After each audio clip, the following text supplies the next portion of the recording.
I guess we'll just let you just start out. When you went into this thing, let's say 10 days ago, into this deadline, and here we sit with the deadline over, how close did you come to accomplishing everything that you hoped you would accomplish? I think pretty close. Obviously, getting a defenseman was a priority. Obviously, we're excited to get Mattias. He gives us a size of dimension, experience. I think he's going to be really good. Not only for what he's going to bring to our team, I think he's going to be a good role model and a mentor for our young defensemen there, Bouchard and Desharnais and Broberg.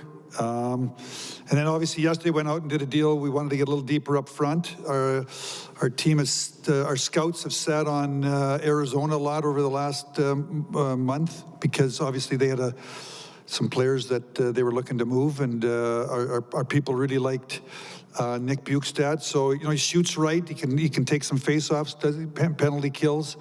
So obviously Bukestad can penalty kill. Ekholm can penalty kill. They both give us some size. I think we're deeper.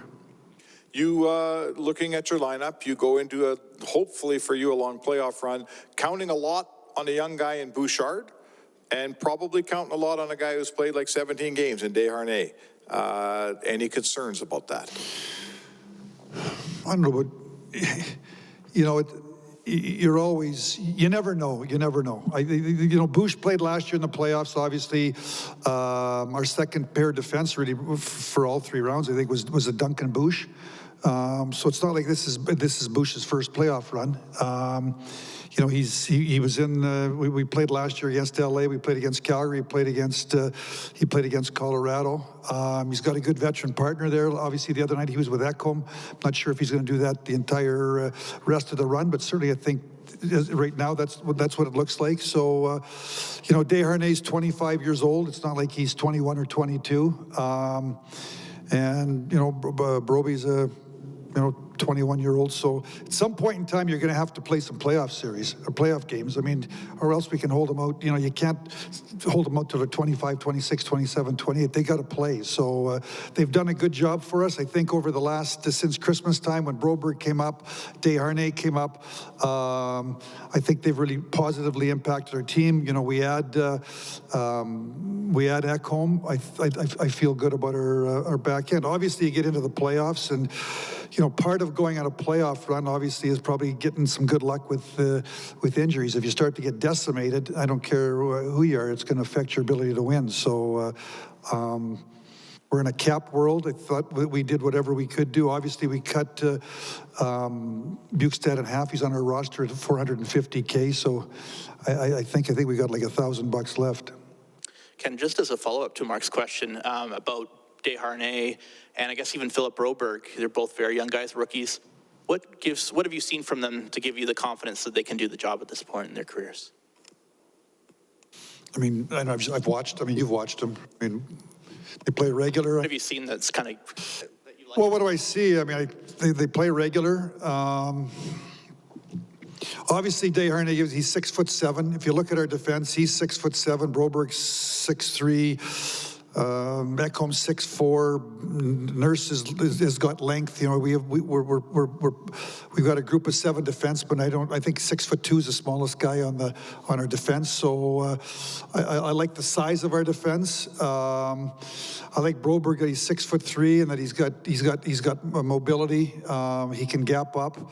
Desharnais obviously can kill penalties, block shots. He can make the 10-foot pass to get you transitioned and get you going. I like that Desharnais 25 years old and he's not 21 years old, and certainly Broby's a younger guy, but he was a high pick in the draft, and I think that he's spent 2 years playing in the Swedish Elite League. He spent a year in the American Hockey League. He's kind of been up and down. So at some point in time, to Mark's question, you got to give people an opportunity. I think to this point in time, they've earned it. And then there's the cap, and obviously, if you try to replace them, you get their money to replace them. So it's not like you can replace a guy that makes $800 I think Vinny's, I run it in a cap world, so I got it's a puzzle for me. I don't look at one individual piece.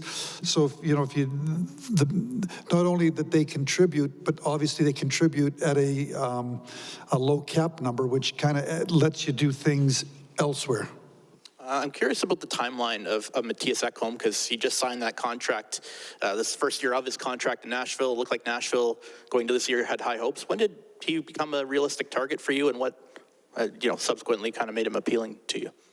When did he become a realistic target? When did you think he kind of became like a realistic target that you... Well, I think when they started to fall out of it. I talked to David Poyle last... We were in Columbus or Pittsburgh sometime last week, and he said that that they were with where they were in the standings that Ekholm could be available, and so over the course of probably a week, we pieced it together. Obviously, in Ekholm, you get a guy that defends in a way that you like. But the decision to move on from Tyson Barrie, maybe just take us through the thought process. Obviously, he touches a lot of different parts of the game and was important in the room. So I can imagine there was some thought that went into making a move like that with him. Cap related. I think I'd said dollar in, dollar out. Obviously, as you look here today, Jesse makes $3 million. Tyson makes $4.5 million. That's $7.5 million. Well, we brought in Ekholm at 6 because we got a 4% reduction at 6. But when we were running a 20-man roster, I wanted to get to a 21 or a 22-man roster. Well, every roster spot is $750 to $850, Desharnais $750. So ultimately, we're bringing in a defenseman.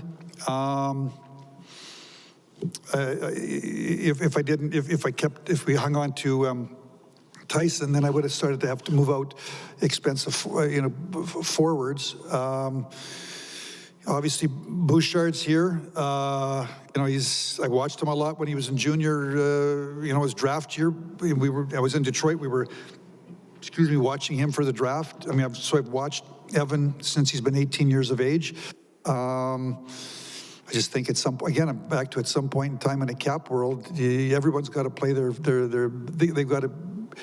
You earn it. He's been here. He's been around the team. In the pandemic year, Bush was around the team. I think he only played 10, 11 games out of the 56, but he was around the team. And then last year, obviously, he was here. Second half of the year, he got paired up with Duncan Keith, was our second pair. And again, it's all cap related. Everything we do is cap related.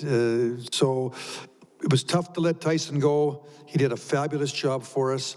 We've got the number one power play in the National Hockey League. Obviously, he's a big part of it at the top, moving the puck. He's very popular in the locker room. But in order to get, you have to move. You pushed into 3 rounds of the playoffs and came up against the eventual Stanley Cup champions.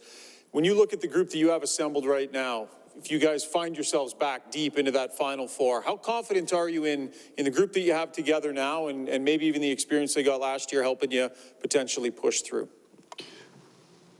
Well, obviously going to the Stanley Cup Final Four last year, we've been through it. So I think, my experience is that the management, the coaching staff, the players, you got to be in there multiple times, and you get an understanding of what you need to do, both in my position and for Woody and for the players, to be prepared to try to go on a playoff run. So I'm hoping that the experience last year is going to be very, very beneficial to our guys. We're a year older. Some of the people that are a year older, they're young people, and we just talked about Bush. I think Bush is 23, so they're not 19. They're the core of the team is probably, for the most part, the prime of their career. So what gives me obviously, you look at we got an idea. You make the playoffs. You know who you're playing. You've played against these teams all year, and you go to the playoffs. You got to do it all over again. Hey, Ken, this might have been a bit more fan-driven, but did you explore getting Erik Karlsson here, and realistically, was there any way you could have made that deal happen? Well, I can't really talk about anybody specifically, so I guess all I can say to you is, you know, I don't know if I talked to every manager in the league in the last 2 weeks, but I probably talked to anybody, for sure, anybody that was a seller, anybody that moved players here in the last 2 weeks. I talked to managers on those teams about their players. And there's obviously a big arms race going on in the Eastern Conference right now. Does that affect how managers kind of work here in the West, or is that something that you're not worried about, the movement, all the movement that's happening out East? I mean, I'm not even sure how to answer that. You know, I think that I just try to take care of my own team, and you know, we went into this last 2 week period. Again, a defenseman was a priority. Okay, that was a priority for me to get a defenseman that I thought could be a top 4 defenseman and would have an impact on our team in some kind of way.